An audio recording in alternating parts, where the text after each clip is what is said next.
बिस्मिल्लाहिर्रहमानिर्रहीम। Dear fellows, आइए आज का लेक्चर शुरू करने से पहले एक दफ़ा फिर रब्बे ज़ुल जलाल की बारगाह में सरबा सुजूद होकर इल्तिजा करें कि मौला करीम हमें ऐसे सजदों की तौफ़ीक अता फरमा कि जिससे खिदमत खलक का जज्बा बढ़े। डियर फेलोज़, आज हम जिस टॉपिक को टेकअप करने जा रहे हैं ये बुनियादी तौर पर एक क्वेश्चन है जो कि एडिशनल सेशन जज के पेपर्स में 2 दफ़ा पूछा जा चुका है। क्वेश्चन कुछ इस तरह पूछा गया है कि differentiate between confession under section 164 of CRPC and plea of guilty and admission, यानी 3 चीज़ों के अंदर डिफरेंस बताइए। और फिर एक जजमेंट का हवाला दिया गया। एक दफ़ा जब दूसरी दफ़ा पूछा गया तो जजमेंट का हवाला दिया गया कि प्ली ऑफ गिल्टी को, कन्फेशन को और एडमिशन को इन क्रिमिनल केसेस डिस्कस करें in the light of supreme court की judgement 2017 SCMR page 713। Dear fellows, इस क्वेश्चन को अटेम्प्ट करने के लिए मैं आज के लेक्चर को 3 हिस्सों में डिवाइड करूंगा। पहले हिस्से पर हम फोकस करेंगे सेक्शन 164 CRPC जो कि कन्फेशंस की बात करता है, कन्फेशनल स्टेटमेंट्स की बात करता है और स्टेटमेंट्स ऑफ द विटनेसेस की बात करता है। ये वो पीरियड होता है जो कि आफ्टर लॉजिंग ऑफ FIR से कमेंस होता है और before the commencement of inquiry and trial खत्म हो जाता है। जब हम कन्फेशनल स्टेटमेंट अंडर सेक्शन 164 की बात करते हैं तो 164 के अंदर ही ये बात लिखी हुई है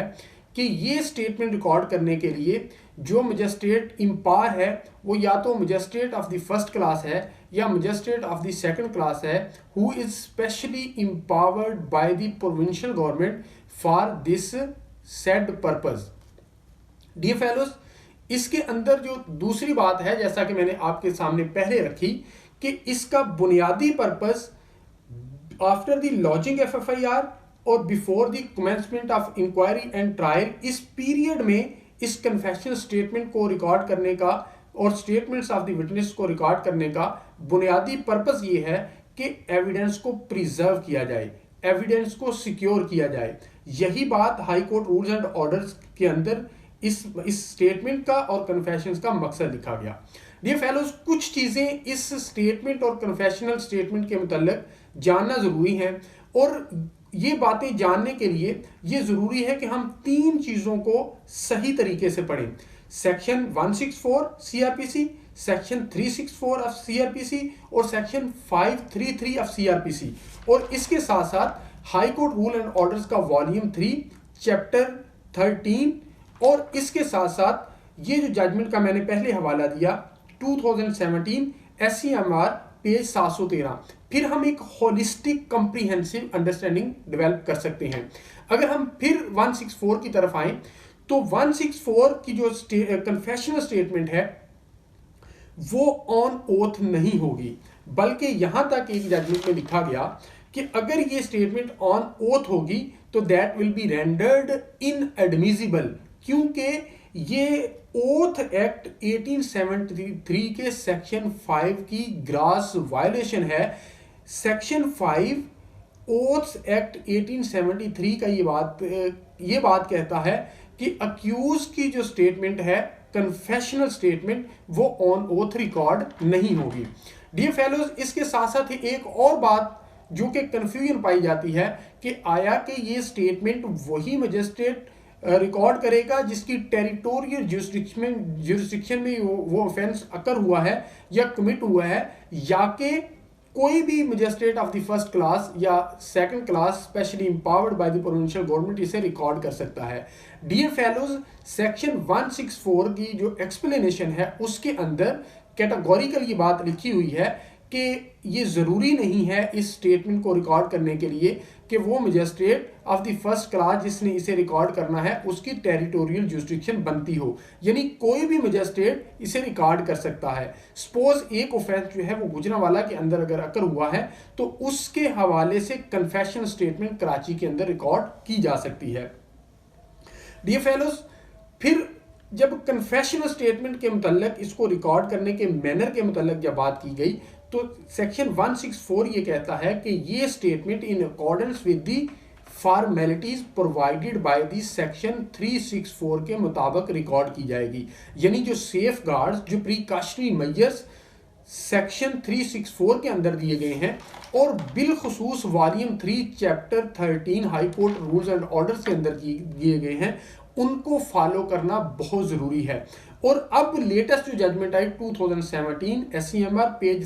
713, उसके अंदर भी सारी फॉर्मेलिटीज़ को जो high court rules and orders के अंदर दी गई हैं, जो सेक्शन 364 के अंदर दी गई हैं, जो पुलिस रूल्स के अंदर दी गई हैं और जो इससे पहले जजमेंट्स के अंदर ले डाउन की गई हैं, उन सबको कंसोलिडेट करके for the guidance of the magistrates provide कर दी गई हैं इस जजमेंट को, ताकि magistrate while recording this statement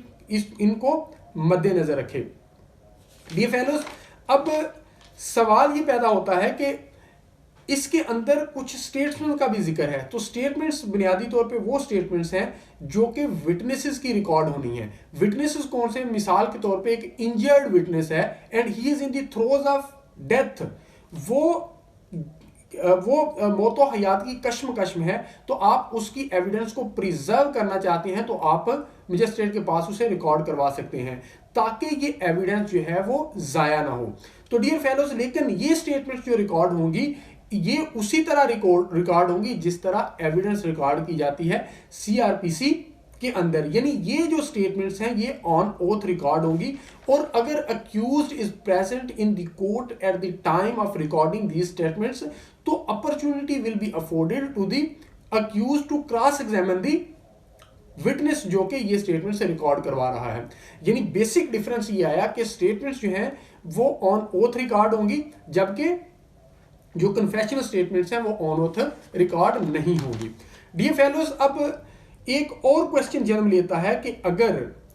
164 और 364 के अंदर जो प्रोसीजर दिया गया है, जो फॉर्मेलिटीज दी गई हैं, जो सेफ गार्ड दिए गए हैं, अगर उनको कंप्लाई विद नहीं किया जा सकता तो उनकी नॉन कंप्लायंस से क्या adverse effect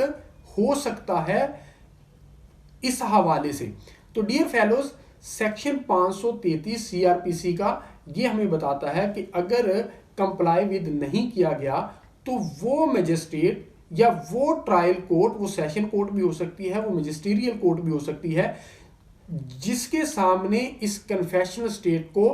under article 91 of the कानून शहादत ऑर्डर प्रोड्यूस किया जा रहा है, टेंडर किया जा रहा है, वो इस चीज को एग्जामिन कर सकती है कि आया कि ये सारी की सारी फॉर्मेलिटीज कंप्लाई विद की गई थी या नहीं की गई थी, और आया कि ये स्टेटमेंट वॉलंटरीली रिकॉर्ड की गई थी और ये स्टेटमेंट ट्रूथफुली रिकॉर्ड की गई थी, कोई ड्यूरेस तो नहीं था, कोई इंटिमिडेशन तो नहीं थी, कोई क्वेरियन तो नहीं था। अगर ये सारी चीज़ों को एग्जामिन करने के बाद कोर्ट इस नतीजे पर पहुंचती है कि भले ये फॉर्मेलिटी जो है वो कंप्लाई विद नहीं की गई, लेकिन जो right of defence of the accused है वो प्रेजुडिस नहीं हुआ, तो फिर भी इस पर रिलाय किया जाएगा, इस चीज को डिसरिगार्ड कर दिया जाएगा कि आया के कंप्लाई विद हुई हैं या नहीं हुई। डियर फेलोस, ये तो कन्फेशनल स्टेटमेंट थी जो कि अंडर सेक्शन 164 रिकॉर्ड होनी है और later on article 91 of the कानून शहादत ऑर्डर प्रोड्यूस हो जानी है बिफोर द ट्रायल कोर्ट, जिसने या कोई भी ऐसी कोर्ट जिसने ट्राई करना है। तो डियर फेलोस, अब जब इस 164 की हमने कन्फेशनल स्टेटमेंट का जिक्र कर लिया, तो ये जब 91 के तहत प्रोड्यूस होगी तो ये इसके साथ प्रिजम्पशन ऑफ जेन्युइननेस जो है वो अटैच्ड है। आर्टिकल 91 हमें ये बताता है और आर्टिकल 43 हमें ये बताता है कि कन्फेशन स्टेट जो है वो कंक्लूसिव प्रूफ है against the accused who is confessing, जो कन्फेशन कर रहा है उसके अगेंस्ट ये कंक्लूसिव प्रूफ है। डियर फेलो, अब हम प्ली ऑफ गिल्टी की तरफ आते हैं। प्ली ऑफ गिल्टी से मुराद ये है कि eight the time of framing charge, यानी चार्ज जब फ्रेम किया जाता है तो उसका आखिरी जो क्वेश्चन होता है which is put to the accused person, उसको सारा बताया जाता है फॉर्मुलेट करके प्रिसाइजली कि this is allegation against you, do you plead guilty और नॉट, यानी तुम इस एलिगेशन को एक्सेप्ट करते हो या नहीं करते। इफ ही प्लीड्स गिल्टी, यानी अगर वो ये कहता है कि मैंने ये जुर्म किया है, तो फिर जो सीआरपीसी है हमें वो ये बताती है कि सीआरपीसी का मजिस्ट्रियल अगर ट्रायल है तो उसके सेक्शन 243 के तहत जो मजिस्ट्रेट है वो स्ट्रेट अवे कन्विक्ट कर सकता है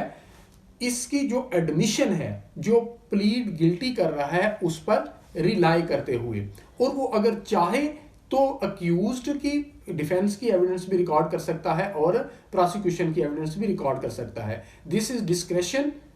ऑफ द मजिस्ट्रेट जो कि ट्रायल कर रहा है। इसी तरह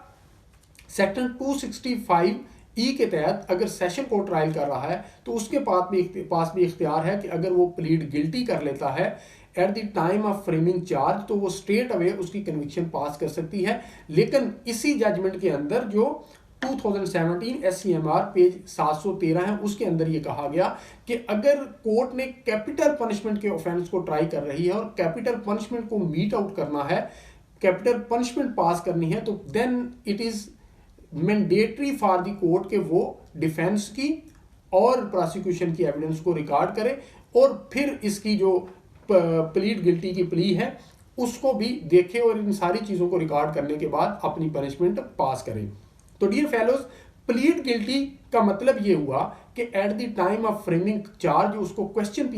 पूछा जाता है कि डू यू प्लीड गिल्टी, तो वो जो उसे वो प्ली लेता है या वो कहता है कि मैं एक्सेप्ट करता हूं, यस आई प्लीड गिल्टी, मैंने ये जुर्म किया है, या वो कहता है कि नहीं मैंने जुर्म नहीं किया, मैं ट्रायल फेस करूंगा। अब तीसरी बात बड़ी इंटरेस्टिंग है डियर फेलोज, अमूमी तौर पे ये तासुर पाया जाता है कि confessional statement can only be recorded before the magistrate, लेकिन इस जजमेंट के अंदर ये पता चला कि this can be recorded even during the trial. ये जजमेंट हर कंपेटिटिव को, हर कैंडिडेट को पढ़ना बहुत जरूरी है, क्योंकि 2 दफा ये एसजे के एग्जाम में पूछी जा चुकी है और स्टिल इन फील्ड है, अभी कोई और जजमेंट ऐसी नहीं आई जिसने इसके जो फाइंडिंग है उसको सेट असाइड किया हो। तो डियर फेलोज, इस जजमेंट के थोड़े से फैक्ट्स जानना बड़ा जरूरी है और बड़ी इंटरेस्टिंग सिचुएशन है। फैक्ट्स जानने के बाद सारी चीजें आप पर जो है वो मुनकशिफ हो जाएंगी। इस जजमेंट के अंदर हुआ ये कि अक्यूज पर्सन ने अपनी 342 की स्टेटमेंट को रिकॉर्ड करते वक्त एडमिशन कर लिया कि मैंने जो है वो ऑफेंस कमिट किया है। इससे पहले जब चार्ज फ्रेम हुआ तो उसको क्वेश्चन जब ये पुट हुआ कि डू यू प्लीड गिल्टी, उसने कहा मैंने जुर्म नहीं किया और मैं ट्रायल फेस करूंगा। लेकिन जब 342 की स्टेटमेंट का टाइम आया तो उसने 342 की स्टेटमेंट के अंदर अपने आप को एडमिट कर लिया कि उसने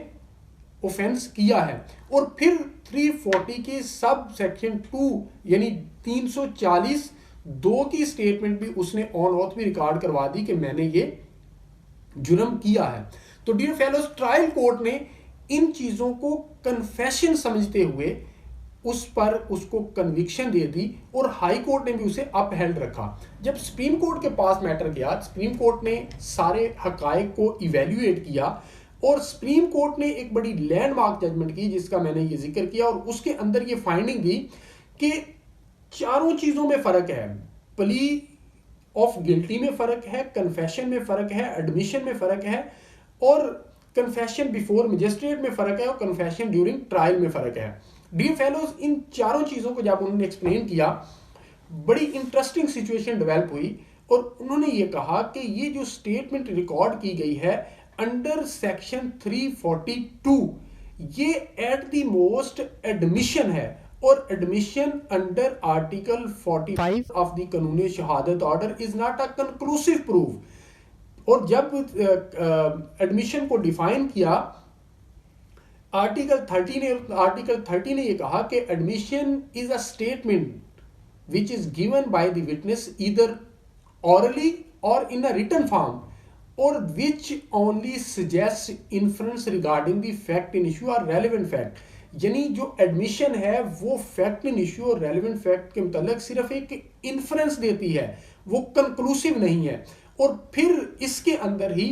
ऑनरेबल जजेस ऑफ द सुप्रीम कोर्ट ने ये कहा कि जब उसकी स्टेटमेंट उसने 340 के सब सेक्शन 2 के तहत अपनी स्टेटमेंट ऑन ओथ आकर रिकॉर्ड करवाई, तो वो तो कन्फेशन हो ही नहीं सकती, इसलिए कि ये ओथ्स एक्ट 1873 के सेक्शन 5 की ग्रास वायलेशन है। And if confession has been recorded on oath mere this fact renders the confession inadmissible। तो उनने कहा कि 342 के अंदर जो उसने स्टेटमेंट दी और वो एट द मोस्ट एडमिशन